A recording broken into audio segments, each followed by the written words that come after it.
शुरू करो, डालो बुनियाद, घर महल नजर आएगा। वंडर लाइए, वंडर अपनाइए, फर्क नजर आएगा। वंडर सीमेंट, फर्क नजर आएगा। नमस्कार, मैं हूं रविंद्र जैन और आप देखना शुरू कर चुके हैं सबकी खबर। आज मैं खुरई में हूं और खुरई में मैं ये देख रहा हूं कि यहाँ की जो सरकारी बिल्डिंगें हैं, बहुत महत्वपूर्ण प्रॉपर्टियां हैं, वो निजी बिल्डर्स को दी जा रही हैं। हमने इस संबंध में आज खुरई नगर में भ्रमण किया।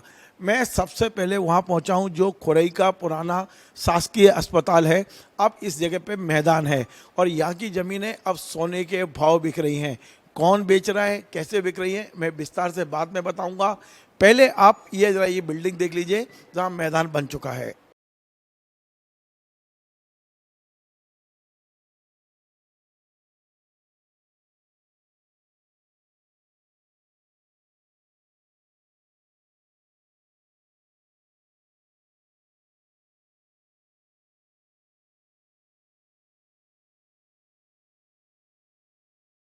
मैंने आपको दिखाया, अब मैं आपको लेके चलता हूँ खुरई के पशु चिकित्सालय। ये इंसानों का चिकित्सालय था, अब मैं आपको लेके चलता हूँ पशु चिकित्सालय। पशु चिकित्सालय भी अब टूट चुका है, यहाँ भी मैदान है और यहाँ भी प्लॉट बिक रहे हैं। ये प्लॉट कौन बेच रहा है ये भी मैं विस्तार से बताऊँगा, लेकिन मैं आपको लेके चलता हूँ खुरई के एसडीएम और तहसील ऑफिस में, जिसके बिकने की अब प्रक्रिया चल रही है। बताया जा रहा है कि कुछ पार्ट अभी इसका बिक चुका है और पोजीशन दिया जा रहा है, ये प्रक्रिया में है।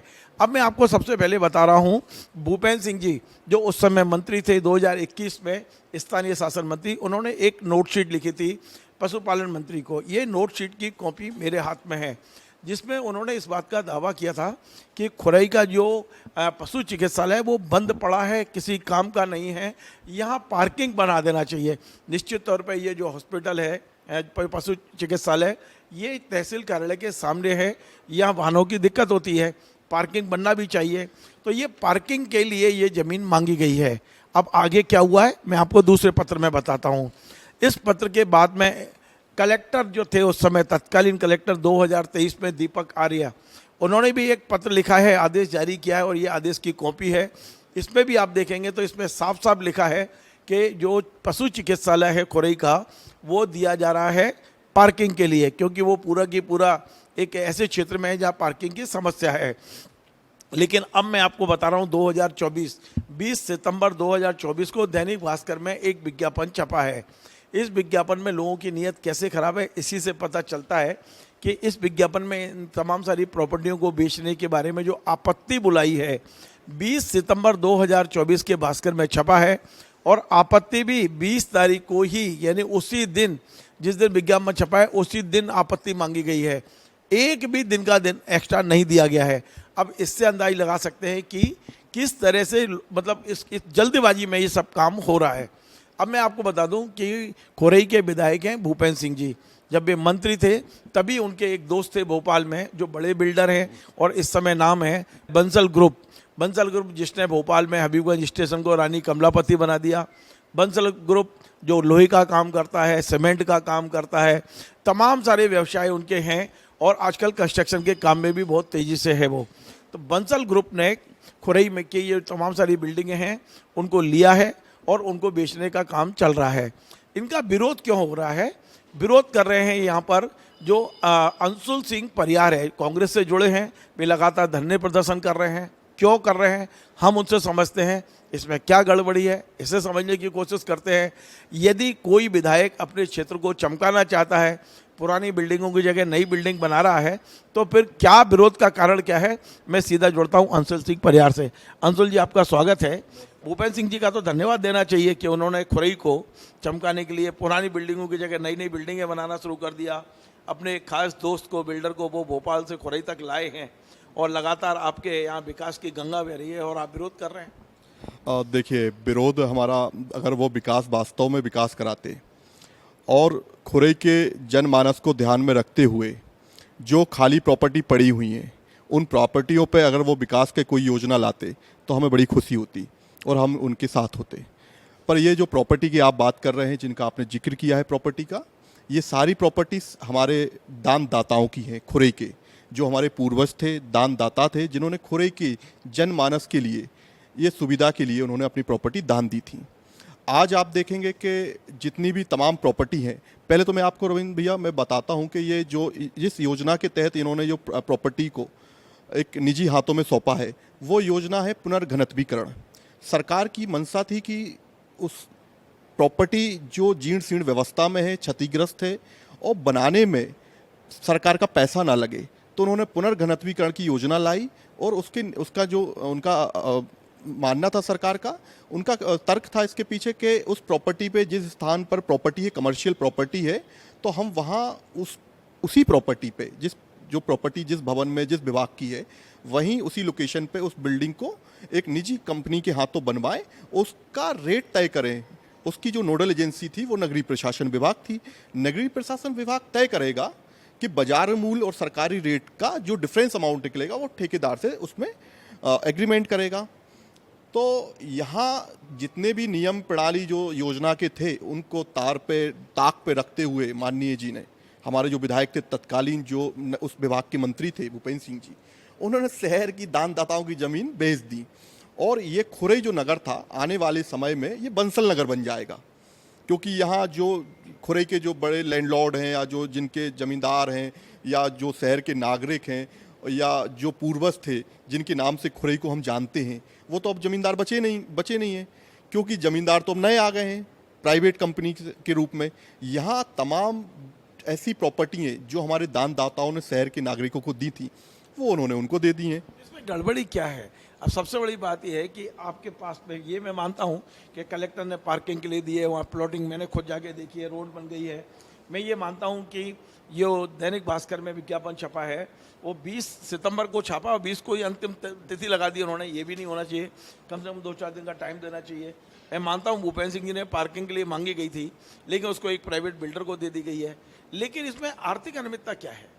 देखिए, मैं आपको इसमें सबसे बड़ी जो सरकार के राजस्व की हानि है, सबसे पहली तो कि उसमें जैसे पशु चिकित्सालय का आपने जिक्र किया, पशु चिकित्सालय में वहाँ नगर पालिका की और पशु चिकित्सालय की दुकानें हुआ करती थी, और वहाँ दुकानदार अपने कई सालों से, कई 25, 30, 40 सालों से वहाँ दुकानों अपने आजीविका चला रहे थे। और सरकार ने जब इस योजना को जब निजी हाथों में सौंपने का काम किया प्रॉपर्टी का, तो सरकार निजी जब रजिस्ट्री होती है उसके पहले आपत्ति बुलाती है आपत्तिकर्ताओं से। तो इनकी अगर मंशा साफ होती, सरकार शासन की और हमारे क्षेत्र के विधायक की, तो वो तहसीलदार ने जो प्रकाशन दिया वो 15 दिन पहले प्रकाशन देते, आपत्तिकर्ताओं की आपत्ति सुनते, उसके बाद इस डिसीजन पे जाते कि ये प्रॉपर्टी निर्विवाद है और इसको निजी हाथों में दे दिया जाए। पर आप देखेंगे सबसे बड़ी जो चूक है, जिस पे हमें जो घपला दिख रहा है, जो दाग है सबसे बड़ा इनकी सोच पर और इनके काम पर, वो यही दर्शाता है कि इन्होंने प्रकाशन की डेट 20 तारीख रखी और आपत्ति की अंतिम जो डेट थी वो भी 20 है। मतलब आपत्तिकर्ता आपत्ति लगाने के कोई समय ना मिल पाए। अगर इनकी अगर मान लीजिए इनका विकास का एजेंडा था और ये सही काम कर रहे थे, तो इनको आपत्ति सुननी चाहिए थी। और आपने प्रश्न रखा कि इनका ये सब डॉक्यूमेंट है और इनमें जो मेन गड़बड़ी हुई है वो कहाँ हुई है।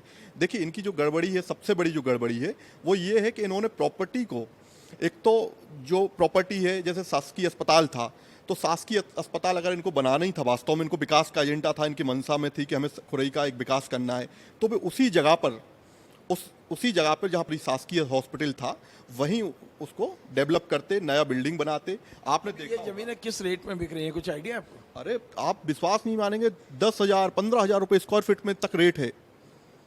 मेरे पास एक रिकॉर्डिंग है, मैं अगर आप कहें तो मैं उसको पब्लिश करूंगा। उस रिकॉर्डिंग में एक जो इनका बिचौलिया है, जो रेट तय करता है, वो कह रहा है कि आपको इतना पैसा ब्लैक में देना पड़ेगा, इतना पैसा वाइट में देना पड़ेगा, और इतने हज़ार रुपये स्क्वायर फीट में चल रहा है। तो मैंने जब मैं इसमें और अंदर तक गया तो मैंने मालूम करा कि भाई ये इतने रेट में भाई कैसे हो रहा है। तो उन्होंने बताया कि इस जो नगरीय प्रशासन विभाग था, उसका काम था कि सरकारी रेट और बाजार मूल्य के बीच का डिफरेंस अमाउंट बताएं। और सरकार ने क्या किया, शासन ने और यहाँ के विधायक जी की मिली भगत से उन्होंने सरकारी रेट में उसको निजी हाथों में ज़मीन की रजिस्ट्री कर दी। अब वो बाजार के मूल्य पर ज़मीन बेच रहा है। तो सबसे बड़ी बात तो जो एक तो हमारे पूर्वजों की संपत्ति चली गई, और शासन का जो राजस्व के जो उनको मिलना था वो राजस्व नहीं मिल पाया। परिहार साहब, एक आखिरी सवाल मेरा ये है कि आप केवल यहाँ धरना प्रदर्शन तक सीमित हैं या इसके वाकई कोई कागज निकालकर आपने किसी एजेंसी को शिकायत की हो, सीएम को की हो, मध्य प्रदेश में सरकार है, सरकार में सीएस बैठे हैं, उनको क्यों कोई शिकायत विकायत आपने की है या सिर्फ अभी आप केवल धरना प्रदर्शन तक सीमित हैं? नहीं, देखिए, धरना प्रदर्शन में हम लोग एक खुरई के लोगों को एक संकेत देना चाहते थे कि ये प्रॉपर्टी हमारे शहर की है, और उस संकेत एक धरना के माध्यम से हम बताना चाहते थे खरीदारों को कि ये प्रॉपर्टी हम हाई कोर्ट में इसमें पिटीशन दायर करने वाले हैं और हम स्टे लेने वाले हैं इन सारी प्रॉपर्टियों पे। आप जा रहे हैं हाई कोर्ट? बिल्कुल, हम जा रहे हैं। मेरी रेजिडेंट कब तक? मैंने अपने जो हमारा लीगल तो आप ये बयान देके तो एक तरह से पूरा लिटिगेशन में फंसा देंगे। जो लोग बेचारे करोड़ों रुपए खर्च करके जमीनें खरीद रहे हैं वो अटक जाएंगे। देखिए, बिल्कुल, हमने उनको पहले संकेतिक मैसेज दिया था कि शहर की जितनी भी प्रॉपर्टी हैं जो यहाँ बेची जा रही हैं, ये पूरे संपूर्ण हमारे खुरई के लोगों को बहिष्कार करना चाहिए और पूरे खुरई के नागरिकों को इसके साथ, इस मुहिम के साथ हमें लड़ाई लड़नी चाहिए। और दूसरा, आपने प्रश्न करा कि आपने किसी शासन में इसको जांच के लिए आपने दिया, तो मैंने ये पूरे पेपर मैंने मुख्यमंत्री कार्यालय को दिए हैं, जितने हमारे डॉक्यूमेंट थे हमारे पास, और मैंने उनको एक लेटर भी लिखा है। मैंने उस लेटर के माध्यम से उनसे कहा है कि आप शासन में बैठे हैं, आप चूंकि मुख्यमंत्री हैं और आपके माध्यम से खुरई की जनता आपसे भरोसा करती है कि आप जांच करके यहाँ के जो धांधली हुई है, जो भ्रष्टाचार हुआ है, वो जनता के सामने लाएंगे। एक छोटी सी बात और पूछ लेता हूँ, आप लास्ट में जो बोले हैं कि यहाँ धांधली हुई है, भ्रष्टाचार हुआ है, आपको लगता है कि अभी तक कितने भ्रष्टाचार की आपको संभावना है? 10 करोड़, 20 करोड़, 25 करोड़, 50 करोड़? देखिए, ये पूरे आप प्रॉपर्टी की बात करते हैं, अगर ये जो निजीकरण हुआ है संपत्ति का, उस प्रॉपर्टी में अगर आप अनुमानित लागत देखेंगे तो 200 CR प्लस है, 200 करोड़ के लगभग और ऊपर चला जाएगा। अभी तो ये मालूम ही नहीं चल रहा है कि कितनी प्रॉपर्टी और इनको दे दी है। अभी तो ये हमें, जो हम जितने डॉक्यूमेंट पे बात कर रहे हैं, ये 200 प्लस हैं, और मुझे आशंका है कि हमारी पशु चिकित्सालय, शासकीय अस्पताल, खुरई की नगर पालिका, आपका देखेंगे तो पुरानी हमारी जो गवर्नमेंट रेसिडेंशियल एरिया है वो, और तहसील परिसर, SDM परिसर, ये तमाम बंसल कंपनी के ओपन ऑक्शन नहीं हुआ था इस इतनी महत्वपूर्ण बिल्डिंगों के? अब मुझे लगता है कि अगर ऑक्शन हुआ होता तो इसके रेट मिलते। अगर वो ऑक्शन के माध्यम से, अगर एक ही व्यक्ति को मिली है सारी चीजें एक ही व्यक्ति को मिल गई, अगर ऑक्शन होते तो खुरई के तमाम ऐसे बड़े लोग हैं जो इस प्रॉपर्टी को ऑक्शन के माध्यम से खुद ही इसको रेट पे पुटअप कर देते। चलिए, बहुत बहुत धन्यवाद। तो ये थे अंशुल सिंह परिहार, जो लगातार विरोध कर रहे हैं, और इनका कहना है कि खुरई में पुनः घरत्वीकरण योजना के नाम पर लगभग 200 करोड़ का भ्रष्टाचार हो चुका है। अब भ्रष्टाचार किसने किया, क्या किया, अब ये हाईकोर्ट जाने की तैयारी कर रहे हैं। देखते हैं हाईकोर्ट इसमें क्या भूमिका निभाता है। आपको हमारा कार्यक्रम पसंद आए तो आप इसे शेयर करें, लाइक करें, कमेंट करें। आपसे बार बार निवेदन है, हमारे इस चैनल को सब्सक्राइब अवश्य करें। धन्यवाद।